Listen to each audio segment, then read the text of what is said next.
اور سب سے پہلے کانفرنس میں تقریر کیا تھا، از دا قرآن گاڈز ورڈ، کیا قرآن اللہ کا پیغام ہے؟ اور اس میں ثابت کیا ہوں سائنس اور ٹیکنالوجی کے ذریعے اللہ سبحانہ و تعالیٰ کا وجود، اور سائنس کے ذریعے اور قرآن کے ذریعے، قرآن سائنس کے اوپر ہے، قرآن کے ذریعے کیونکہ وہ ڈاکو سائنس میں مانتا ہے، میں قرآن کے ذریعے سائنس کی مدد لیتے ہوئے اس ڈاکو کو یہ ثابت کروں گا کہ اس کائنات کا بنانے والا، اس کا خالق، اس کا مالک، اس کا رب ہے اللہ سبحانہ و تعالیٰ۔ مثال ایک ہی دوں گا، نہیں تو اس کے اندر ہی پوری تقریر ہو جائیں گی۔ میں اس سے پوچھوں گا یہ کائنات وجود میں کیسی آئے، تو وہ جو ڈاکو ہے، چور ہے، کہیں گا کہ بگ بینگ کے ذریعے۔ سائنسدان یہ کہتے ہیں کہ ہماری ساری کائنات ایک گولا تھی، اٹ واز پرائمری نیبولا، ایک دھماکہ ہوا، اس کے ذریعے گیلیکسیز آئے، ستارے، چاند، سورج اور یہ زمین۔ تو میں کہوں گا یہ کب پتا چلا آپ کو؟ وہ کہے گا 40 سال پہلے۔ میں اس سے کہوں گا یہ تو قرآن مجید میں 1400 سال پہلے لکھا ہے۔ اللہ تعالیٰ فرماتے سورہ انبیاء میں سورہ نمبر 21 آیت نمبر 30 میں، اولم یر الذین کفروا ان السماوات والارض کانتا رتقا ففتقناہما، کہ وہ دیکھتے نہیں وہ لوگ، کافر لوگ، کہ یہ کائنات کیسے وجود میں آئے۔ یہ ایک پرائمری نیبولا تھی اور اللہ سبحانہ و تعالیٰ نے کانتا رتقا ففتقناہما اسے علیحدہ کیا۔ وہ جو اب بگ بینگ کہہ رہے ہیں، یہ قرآن مجید میں اس کا ذکر آتا ہے ایک نٹشل میں، ایک آیت میں، سورہ انبیاء سورہ نمبر 21 آیت نمبر 30 میں۔ یہ 1400 سال پہلے اس کا ذکر ہو چکا ہے۔ اسی طریقے سے میں کہوں گا اور سورج کے بارے میں، چاند کے بارے میں، biology, zoology, geology, botany, astronomy, embryology, آخر میں اسے قبول ہی کرنے پڑے گا کہ اس قرآن کا جو لکھک ہے وہ ہے اللہ سبحانہ و تعالیٰ۔ پہلا میں ثابت کروں گا اس چور کو اللہ سبحانہ و تعالیٰ کے بارے میں، اور پھر اسے پتہ لگے گا سب سے طاقتور ہے اللہ سبحانہ و تعالیٰ۔ جب میں ثابت کر لوں گا کہ اللہ سبحانہ و تعالیٰ کا وجود اور سب سے طاقتور اللہ ہے، پھر میں پوچھوں گا اگر کوئی تمہارے ساتھ ناانصافی کرے گا، اگر کوئی تمہارے ساتھ، اگر تمہارے گھر کے خواتین کے ساتھ کوئی غلط کام کرے گا تو آپ انصاف نہیں چاہیں گے؟ وہ کہیں گا بے شک ہم چاہیں گے، ہر انسان چاہیں گا کہ انصاف ہو۔ لیکن ہم دنیا میں دیکھتے ہیں کہ کئی چور لوگ ہیں، کچھ چور لوگ پکڑے جاتے ہیں پولیس کے ذریعے، بٹ ہزاروں چور ہیں جو عیش کر رہے ہیں، اچھی زندگی بتا رہے، ہزاروں اسمگلر ہے تو غلط کام کر رہے، اچھی زندگی بتاتے، مر جاتے، دنیا میں تو عیش و آرام سے جیتے، تو انصاف کدھر؟ اور آپ تو کہتے ہیں کہ آپ کا اللہ جو کائنات کا مالک ہے وہ حق پر ہے۔ قرآن مجید میں اللہ تعالیٰ فرماتے سورہ نساء میں سورہ نمبر 4 آیت نمبر 40 میں کہ اللہ سبحانہ و تعالیٰ ان کے برابر بھی ناانصافی نہیں کرتے، ہمیشہ اللہ سبحانہ و تعالیٰ 100% انصافی کرتے ہیں۔ لیکن جب ہم دیکھتے ہیں کچھ لوگ جو غلط کام کرتے ہیں، کچھ انسان، ان کو ہو سکتا ہے پولیس پکڑتی ہے، ہو سکتا ہے انہیں اس دنیا میں سزا ملتی ہے، لیکن سینکڑوں، ہزاروں، لاکھوں انسان ہیں جو ہم جانتے ہیں غلط کام کر رہے ہیں، چوری کر رہے ہیں، بلاತ್ಕಾರ کر رہے ہیں، رشوت دے رہے، پھر بھی اس دنیا میں اچھی زندگی بسر کرتے ہیں۔ تو تمہارا اللہ سبحانہ و تعالی کس طریقے سے انصاف کر رہا ہے؟ اللہ تعالیٰ فرماتے سورہ ملک میں سورہ نمبر 67 آیت نمبر 2 میں، الذی خلق الموت والحیات، اللہ سبحانہ و تعالیٰ نے زندگی دی اور موت دی۔ الذی خلق الموت والحیات، اللہ سبحانہ و تعالیٰ نے موت دی اور زندگی دی تاکہ آپ لوگ کو پرکھے آپ میں سے اچھا کون ہے۔ اللہ تعالیٰ نے موت دی اور زندگی دی تاکہ آپ لوگ کو پرکھے آپ میں سے اچھا کون ہے۔ اللہ تعالیٰ فرماتے سورہ عمران میں سورہ نمبر 3 آیت نمبر 185 میں 185 میں، کل نفس ذائقۃ الموت، ہر نفس موت کو چکیں گی،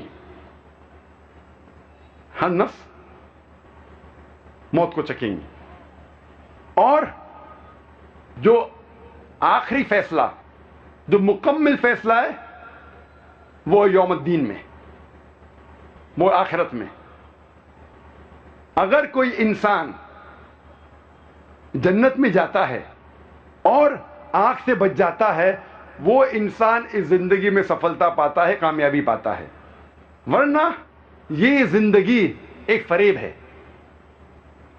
اللہ تعالیٰ فرماتے اس آیت میں، سورہ عمران سورہ 3 آیت نمبر 185 میں، کہ جو پورا حساب کتاب کب ہوگا؟ قیامت کے دن پہ، قیامت کے بعد، آخرت میں. وہ مالک یوم الدین ہے. اس کا مطلب ہو سکتا ہے کچھ سزا یا کچھ ریوارڈ، کچھ اجر آپ کو دنیا میں مل سکتا ہے، کچھ ملیں گا آخرت میں. دونوں کو جوڑ کے جو مکمل فیصلہ ہے، آخری فیصلہ ہے، وہ ملیں گا آپ کو آخرت میں. تو ہو سکتا ہے کہ ہزاروں لوگ، لاکھوں لوگ ہیں جو غلط کام کر رہے اور اس زندگی میں وہ عیش و آرام سے جیتے ہیں. تو ہمیں لگتا ہے کہ وہ تو اس زندگی میں سفلتا پا لیا، کامیابی پا لیا. لیکن یہ زندگی آخرت کے زندگی کے حساب سے بہت کم ہے. ایک انسان عام طور پہ کتنے سال جیتا ہے؟ 50 سال، 60 سال.